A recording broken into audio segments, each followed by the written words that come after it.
Vamos abrir a palavra de Deus na primeira epístola de Paulo aos Coríntios, no capítulo 1. Eu quero ler a partir do verso 18.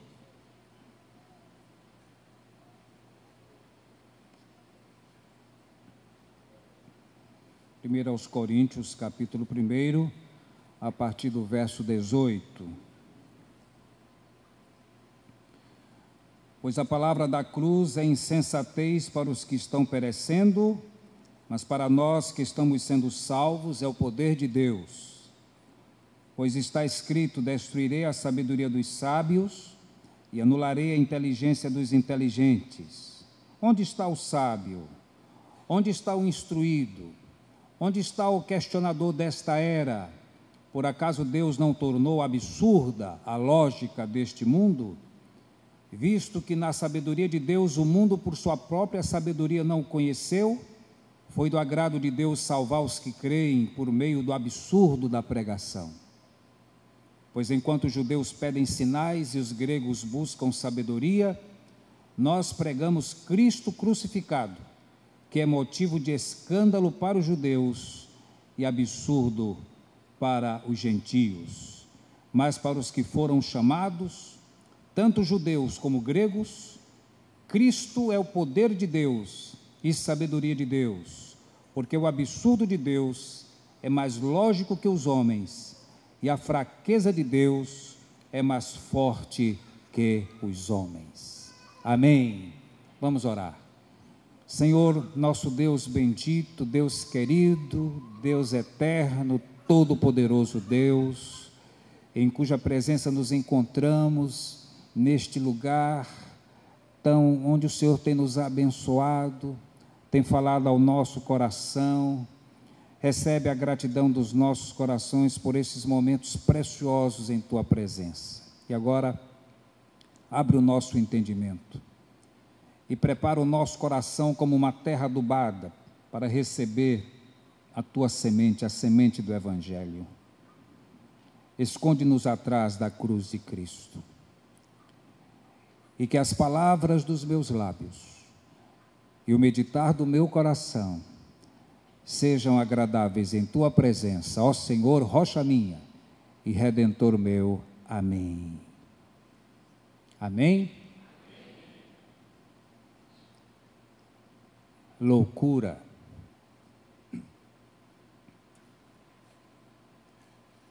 O apóstolo Paulo, na sua epístola aos Coríntios, diz que Deus resolveu salvar o mundo pela loucura da pregação. Nós não conseguimos entender esta coisa absurda, esta coisa louca. Como é que Deus se digna em salvar homens e mulheres tão pecadores? Que amor é esse? Eu quero usar uma metáfora hoje à noite para tentar levar os irmãos a entender esta loucura de Deus, que na expressão do apóstolo Paulo é mais sábia do que os homens. Imagine que um assaltante invada uma casa de um homem justo, piedoso, temente a Deus, e ele mata a esposa daquele homem e todos os filhos dele. E este assaltante posteriormente é preso. E imagine aquele homem que perdeu a sua querida esposa e os seus queridos filhos e se vê diante daquele criminoso. E fugindo às leis deste país, ele diz assim: eu não quero que vocês façam nada com ele, eu não quero que ele seja julgado, eu não quero que ele seja condenado, eu perdoo esse homem. Eu não quero que façam nada com ele. E alguém poderia dizer assim: mas isso é um absurdo. O seu amor, que injustiça é essa? Que leva o Senhor a amar um criminoso mais do que sua mulher e seus filhos? Que critério de justiça é esse que leva o Senhor a absolver alguém que lhe fez tanto mal, em detrimento de um criminoso que poderá voltar a delinquir, a praticar outros crimes, outros delitos? Isso é um escândalo. Como é que seus familiares mortos, inocentes, poderiam se sentir, se pudessem ver esta cena, de o Senhor sequer lutar para que a justiça seja feita com este criminoso? Não é um escândalo isso? Agora você procura entender o outro escândalo. Aquele homem pode chegar e dizer assim: muito bem, eu quero que ele seja julgado, eu quero que ele seja condenado, para que a justiça seja feita, mas a pena eu vou cumprir no lugar dele. Este amor não anula a justiça, e a justiça não anula o amor. Agora pensem bem, não foi exatamente isso que Deus fez em Cristo? Não foi isso que Deus fez por nós? Deus é justiça, a Bíblia nos ensina isso, e Deus é santo. E se Deus é justiça, se Deus é santo, mas diz que Ele é amor, a justiça não sacrifica o amor, nem o amor anula a justiça. Como conciliar essas coisas? E o apóstolo Paulo agora, já não é na primeira epístola aos Coríntios, ele vai para a sua segunda epístola, para tentar explicar isso, não aos corintianos, mas aos coríntios, e aos cristãos de todas as épocas, porque aqui está a chave de todo o Novo Testamento.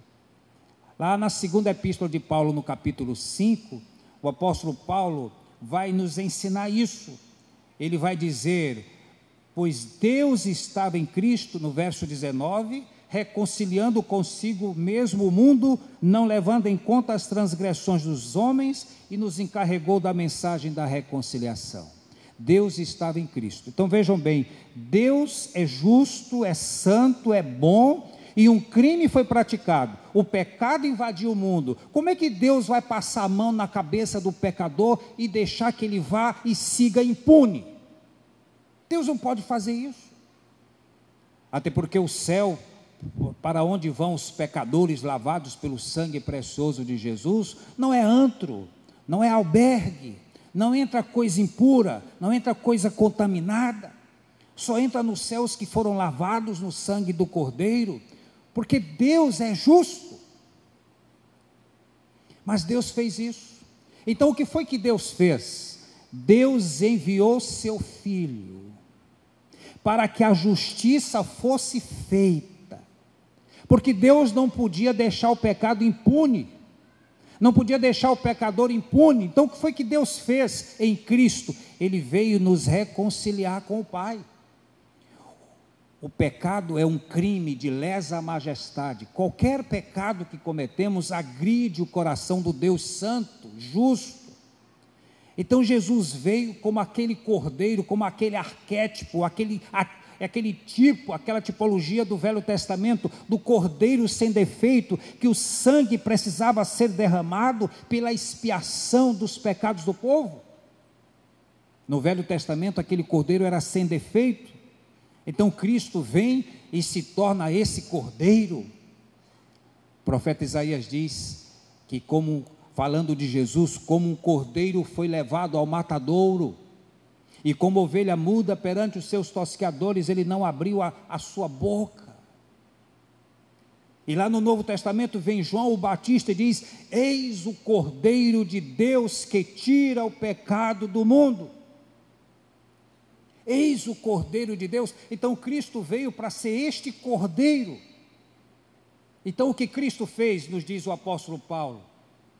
Cristo veio e nos substituiu, cumpriu a justiça de Deus, porque o pecado não poderia ficar impune, E ao cumprir essa justiça de Deus, Ele nos substituiu, cumpriu a pena em nosso lugar. E é por isso que o apóstolo Paulo diz no versículo 21 da segunda epístola, no capítulo 5, daquele que não tinha pecado. Deus fez um sacrifício pelo pecado em nosso favor, para que nele fôssemos feitos justiça de Deus. Há uma tradução que eu gosto mais: aquele que não tinha pecado, Deus o fez pecado em nosso lugar, para que nele, em Cristo, fôssemos feitos justiça de Deus. Deus precisava ser desagravado. O pecado da humanidade não podia ficar impune. Então vem o Filho e nos reconcilia com o Pai, pelo seu próprio sacrifício na cruz do Calvário. Ou seja, alguém precisa pagar por isso. Alguém precisa pagar pelo pecado da humanidade. E Cristo veio, foi preso, foi julgado, foi condenado e foi até a cruz em nosso lugar. Então, se você quiser saber uma definição de amor, não corra para o dicionário Aurélio, corra para a Bíblia. Porque a Bíblia diz: Deus prova o seu amor para conosco, em que Cristo morreu por nós, sendo nós ainda pecadores. Meus irmãos, eu gosto muito daquela oração de Lutero. Eu procuro fazê-la, vez por outra. Lutero ainda era um monge, e havia um amigo, um colega monge, que lutava desesperadamente com os seus próprios pecados. E ele não conseguia viver a vida cristã, uma vida vitoriosa. E ele confessou isso a Lutero, que ainda era um monge católico. E Lutero então disse para o seu amigo monge: aprenda a orar e cantar a Jesus e este crucificado, e diga para Jesus o seguinte: tu és a minha justiça e eu sou o teu pecado. Tu és a minha justiça e eu sou o teu pecado. Tu levaste sobre ti o que era meu e depuseste sobre mim o que era teu. Tu te tornaste o que eu era, para que eu pudesse me tornar o que eu não era. Que coisa linda! Lutero entendeu perfeitamente esta expressão do apóstolo Paulo, quando diz: aquele que não conheceu pecado, Deus o fez pecado em nosso lugar, para que nele fôssemos feitos justiça de Deus. Então, meu irmão, meu amigo, preste atenção de uma vez por todas e aprenda isso. Quando nós entregamos a nossa vida a Jesus, e nós reconhecemos o sacrifício que Ele fez por nós na cruz do Calvário, quando Ele derramou seu sangue pelo meu pecado, eu deveria ser condenado, eu estava condenado ao inferno, eu estava irremediavelmente perdido, mas aí vem Jesus, pratica a justiça que Deus exigia, Ele nos reconcilia com o Pai, e agora pelo seu precioso sangue, Deus olha para nós, com seu olhar de justiça e santidade, e vendo o que seu Filho fez por nós, Ele nos vê como santos, porque a justiça foi feita. Amém?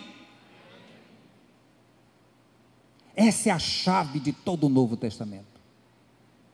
Então, quando Jesus teve sobre si os pecados de toda a humanidade, e o profeta Isaías diz isso, certamente Ele levou sobre si as nossas dores e as nossas enfermidades.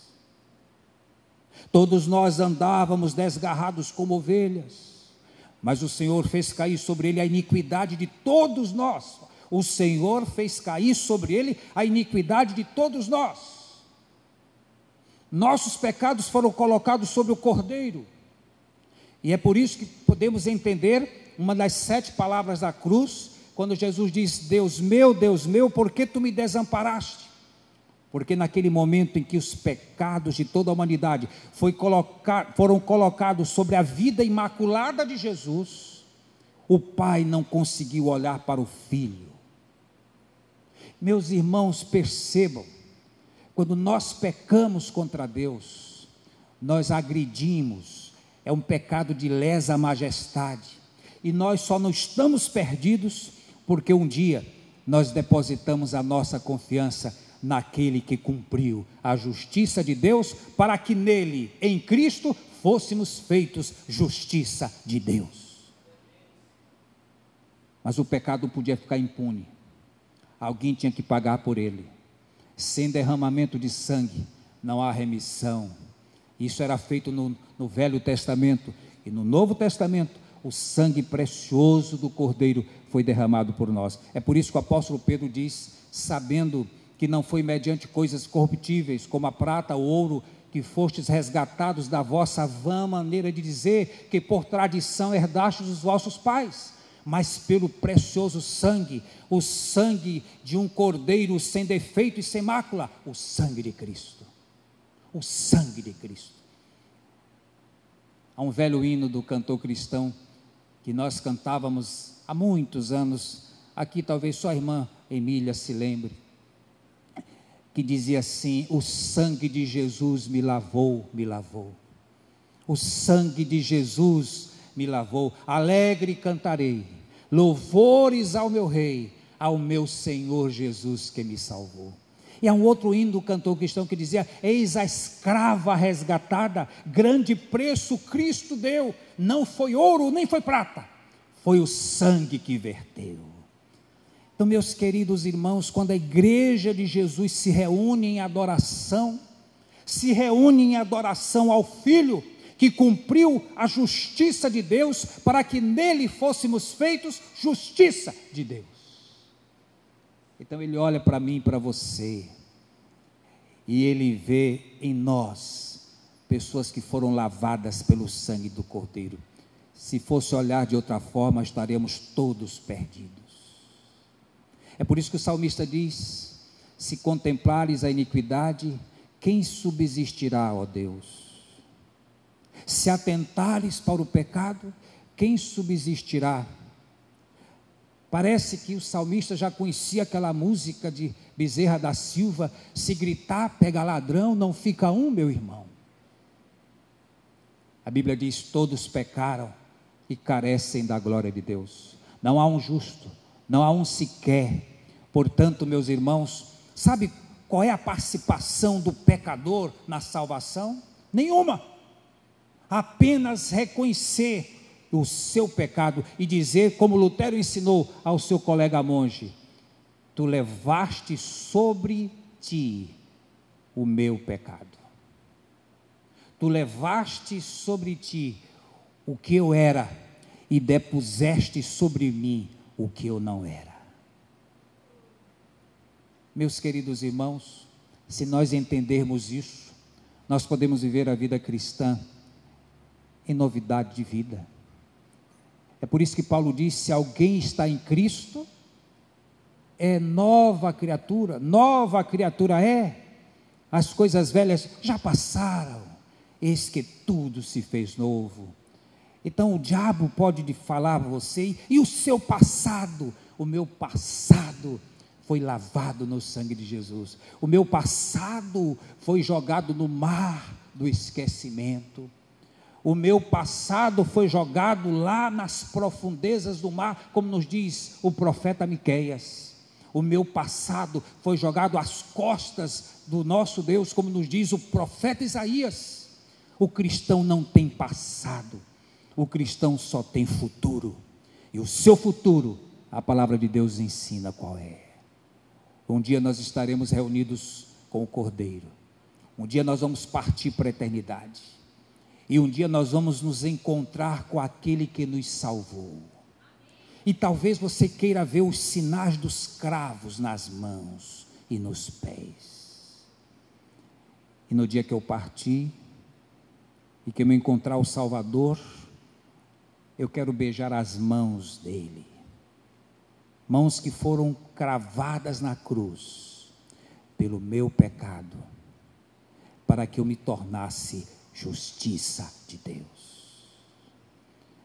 Não foi à toa que o apóstolo Paulo, quando escreveu a sua primeira carta aos Coríntios, disse que isso era loucura. Isso é um absurdo. Quem é que pode entender? Como é que um homem e uma mulher do século 21 pode entender um absurdo desse? Mas o apóstolo Paulo disse que aprove a Deus salvar os que creem pela loucura da pregação.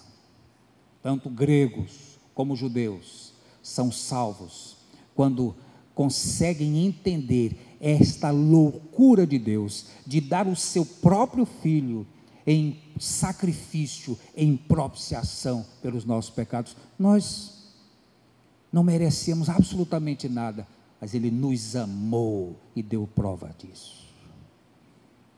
Então, quando você sair daqui hoje, saia com o coração cheio de gratidão, porque você só está aqui hoje, porque um dia Jesus morreu na cruz, e o seu precioso sangue foi derramado pela minha redenção, pela sua redenção, não pelos nossos méritos, nós não temos nenhum. Você pode dizer assim, mas eu pago os meus impostos, meu nome não está no Serasa, nunca tive uma ação na justiça, nunca fui réu em processo, sou um cidadão de bem, dou as minhas esmolas, entrego o meu dízimo na igreja, já estou participando até da campanha de colocar as poltronas na igreja Batista do Calhau. Seja bem-vindo à campanha, mas isso de nada serve para a nossa salvação. Nós não participamos com obra alguma para a nossa salvação. Nós só podemos ser salvos pela graça de Jesus, pelo seu precioso sangue que foi derramado, e quando eu creio neste sacrifício, e eu entrego a ele a minha vida, e aí eu posso dizer que Jesus é o meu Senhor e o meu Salvador, e nada neste mundo poderá nos tirar disso, tirar este prêmio que nós alcançamos no momento em que nós entregamos a nossa vida a Jesus. E aí, já em outra carta, o apóstolo Paulo aos Romanos, no capítulo 8, ele vai dizer: nada poderá nos separar do amor de Deus. Será tribulação ou angústia, ou perseguição, ou fome, ou nudez, ou espada. Por amor de ti, somos entregues à morte o dia todo. Quem nos separará do amor de Cristo? Será tribulação, angústia, perseguição, fome, nudez ou espada? Mas em todas estas coisas, porém, somos mais do que vencedores, por meio daquele que nos amou, porque eu estou bem certo de que nem a morte, nem a vida, nem as coisas do presente, nem do porvir, nem a altura, nem profundidade, nem principados, nem potestades, nem qualquer outra criatura nos poderá separar do amor de Deus que está em Cristo Jesus nosso Senhor. Um grande teólogo disse certa vez: nós somos salvos eficientemente pela graça, meritoriamente por Cristo, instrumentalmente pela fé e evidencialmente pelas obras. Que frase notável, que reflete exatamente esta redenção plena que Deus em Cristo efetuou por nós de uma vez por todas. Há uma palavra grega que aparece muito na epístola aos Hebreus, que é a palavra rapax, não é rapaz, é rapax, que significa de uma vez por todas. E quando o escritor aos Hebreus, que nós não sabemos quem foi, nos informa que Cristo entrou no Santíssimo Lugar de uma vez por todas, tendo efetuado tão grande salvação. Significa dizer que Cristo morreu uma única vez, o justo pelos injustos, diz o apóstolo Pedro, para nos levar a Deus, e pelas suas pisaduras fomos sarados. Significa dizer que o sacrifício de Jesus foi uma única vez, plena, um sacrifício pleno, total, irrevogável, irreversível. Cristo morreu uma única vez pelos nossos pecados. Então a salvação acontece uma única vez. Nós não somos salvos todas as vezes que nos arrependemos. Nós somos salvos de uma vez por todas, porque o sacrifício é único. Mas todos os dias temos que nos arrepender dos nossos erros, das nossas palavras, das nossas ações. Mas a salvação já nos foi outorgada de uma vez por todas pelo sacrifício pleno de Jesus, quando nos fez justiça dele. É por isso que podemos sair daqui hoje com o nosso coração transbordando de alegria, de amor ao Redentor Jesus, que deu a sua vida por nós. Aquele que não conheceu pecado, aquele que não teve pecado, Deus o fez pecado em nosso lugar, para que nele fôssemos feitos justiça de Deus. Amém? Vamos curvar as nossas cabeças em oração.